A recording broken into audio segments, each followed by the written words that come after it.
আসসালামু আলাইকুম জানতাকিরা, তোমরা সবাই কেমন আছো? আশা করি সবাই ভালো আছো।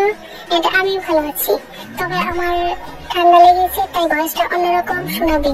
তোমরা মানিয়ে নিও প্লিজ। নতুন পুরাতন সকলকে আমার চ্যানেলে ওয়েলকাম। তাহলে আর কথা না বাড়িয়ে চলো ভিডিওটা শুরু করি। Let's start the video.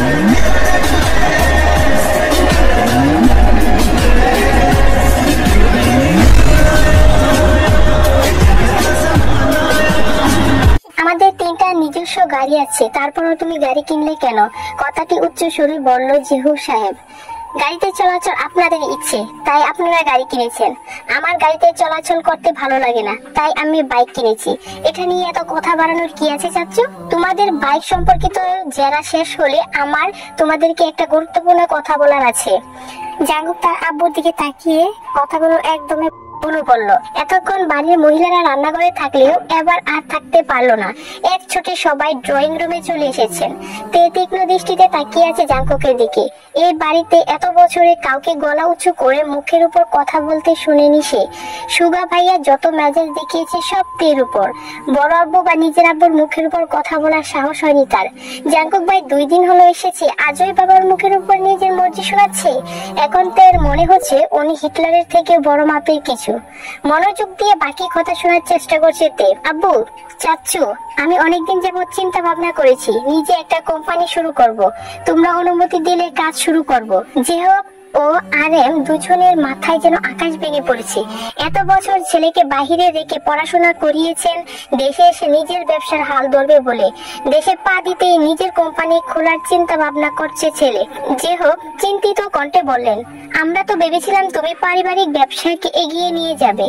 জাঙ্গুক কিছু বলার আগেই মিস্টার আরএম বলে উঠলেন, ঠিক আছে, তুমি পড়াশোনা করে এসেছো, তোমার নিজস্ব মতামতের গুরুত্ব আমরা অবশ্যই দিব। তোমার নতুন কোম্পানি নিয়ে আমাদের কোনো আপত্তি নেই, তবে আমার একটা শর্ত আছে।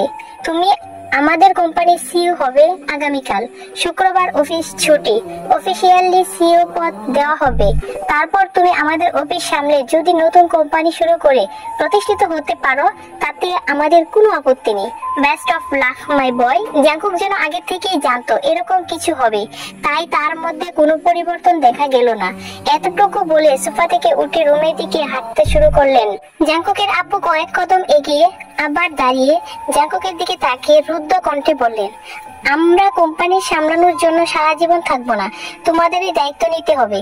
তুমি না পারলে তোমার প্রাণপ্রিয় ভাই সুগাকে বলো রাজনীতি ছেড়ে ব্যবসায় আসতে। তারপর তুমি তোমার মতো নিজের কোম্পানি খুলতে থাকো। জাঙ্কুক চোয়াল শক্ত করে বাবার দিকে তাকিয়ে বলে উঠল, সুগা রাজনীতিতেই করবে, ওর মাথায় ব্যবসা ঢুকবে না, কোনো দরকার নেই।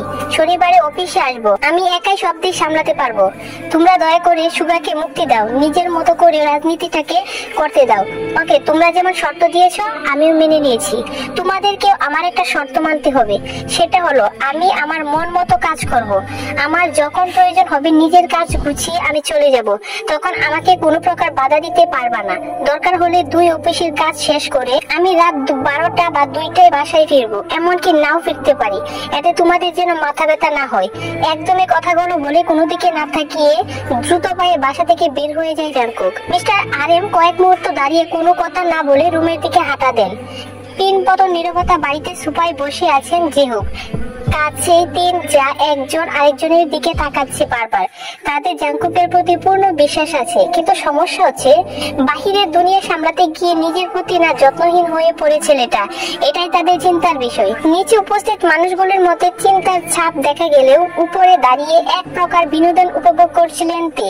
যে বড় আব্বুর কথার উপর কারো কথা চলে না, আজ উনার সাথে টক্কর দেওয়ার মানুষ এসেছে। বাবার ছেলে কি শর্তটাই না দিচ্ছে, যেমন বাবা তেমন ছেলে। এসব ভেবে হাসি পাচ্ছে তের। হঠাৎ করে হাসিটা গায়েব হয়ে মুখটা বাড়ি হয়ে গেল। মেয়েটা আর ফিসফিসিয়ে বলতে শুরু করলো, নিজে তো হিটলার, সাথে আমার ভাইটাকে বড় গুন্ডা বানাতে কি সুন্দর উৎসাহ দিচ্ছে।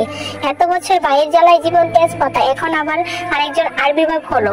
কপালটাই খারাপ আমার, এখন নিচে যাওয়ার পরিস্থিতি নেই, তাই বিড়বিড় করতে করতে রুমে ঢুকতে যাবে, হঠাৎ চোখে পড়ে জাঙ্কুক ভাইয়ের রুমের দিকে। এক রাগ হতাশা নিয়ে রুমে ঢুকে যাইতে বাবা মাকে ছেড়ে আলাদা রুমে থাকলেও খুব স্বাধীনতা পাবে ভাবে নিচ তলা থেকে উপরের তলায় চলে এসেছে।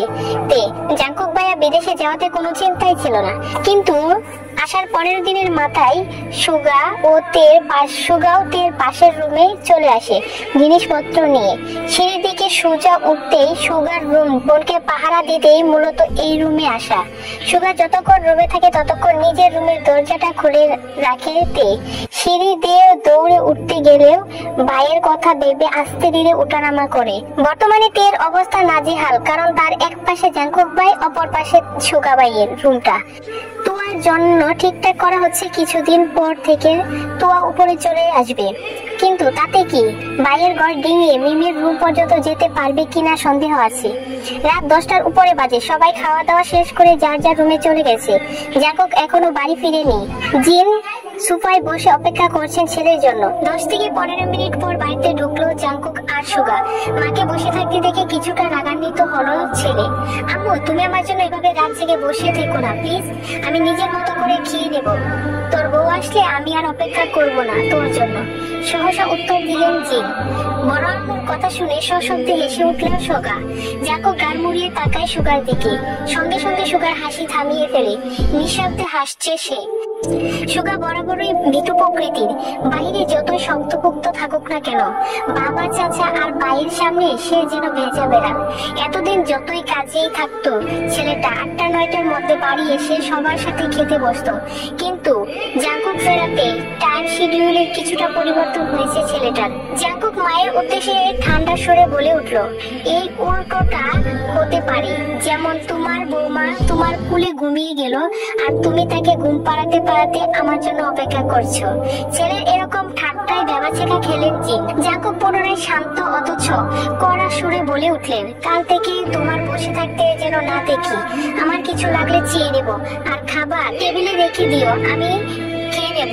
এই কথার কোনো উত্তর না দিয়ে জিন স্বাভাবিক কণ্ঠে বললেন, সুগা, তে এখনো কিছু খায়নি, ও একটু ডেকে দিবি? জিন স্বাভাবিক কণ্ঠে বললেন, সুগা, তে এখনো কিছু খায়নি, একটু ডেকে আসবি? এখন খাবে কিনা? সুগা ঠিক আছে বলে উপরে চলে গেল। জাঙ্কুকও নিজের রুমে গেল। 5 মিনিট পর ড্রেস পাল্টে ফ্রেশ হয়ে নিচে নামছে। এতক্ষণে তে খাবার টেবিলে চলে এসেছে। ভেবেছিল ভাই ফ্রেশ হয়ে আর নামার আগে তাড়াতাড়ি খেয়ে পালাবে। খাওয়ার অর্ধেক হতে না হতেই দৃষ্টি নিবৃত্ত হয় সিঁড়ির পানে। কালো টি শার্ট আর ট্রাউজার পরে হাতে মোবাইল নিয়ে আপন মনে নামছে জাঙ্কুক। তে সরু চোখে নিরীক্ষণ করছে জাঙ্কুককে। মানুষটাকে হৃদস্পন্দন বাড়তে লাগলো তের। এখন সে স্পষ্ট অনুভব করছে তার বুকের ভেতর কিছু একটা হচ্ছে, কিন্তু বোধগম্য হলো না কি হচ্ছে। নিজের অজান্তে বুকের বাঁ পাশে হাত রাখলো তে। অনুভব করলো কিছু একটা অনবরত নৃত্য করছে তার বুকের ভেতর। জাঙ্কুকের চেয়ার টেনে বসার শব্দে গোল কাটলো তে। সবেগে হাত নামিয়ে আনলো বুক থেকে। জাঙ্কুক তের ঠিক বিপরীত জায়গায় বসেছে। তের ছোট্ট বুকটা অনবরত কেঁপেই যাচ্ছে। চোখ তুলে তাকাতে পারছে না মেয়েটা। শরীর লাফিয়ে এসে নিবৃত্ত দিশেহারা অবস্থা অষ্টাদশী। ইচ্ছে করছে ছুটে পালিয়ে যেতে জাঙ্কুকের সামনে থেকে, কিন্তু পারছে না, মনে হচ্ছে পায়ে শিকল দিয়ে বাঁধা। জিন হঠাৎ তের হাতে হালকা ধাক্কা দিলেন। কি রে, কি হলো তোর? দ্বিতীয়বার গোল কাটলো তে। তৎক্ষণাৎ স্বাভাবিক হওয়ার চেষ্টা করলো। কাঁপা কাঁপা গলায় বলল, কিছু না। এই বলে পুনরায় খাওয়ার চেষ্টা করলো, কিন্তু পারছে না, মনে হচ্ছে গলা দিয়ে খাবার নামছে না। তে এর গলা শুকিয়ে কাঠ হয়ে গেছে। কাঁপা কাঁপা হাতে গ্লাস দিয়ে ডক ডক করে অর্ধেক গ্লাস পানি নিমিশে শেষ করে ফেললো তে।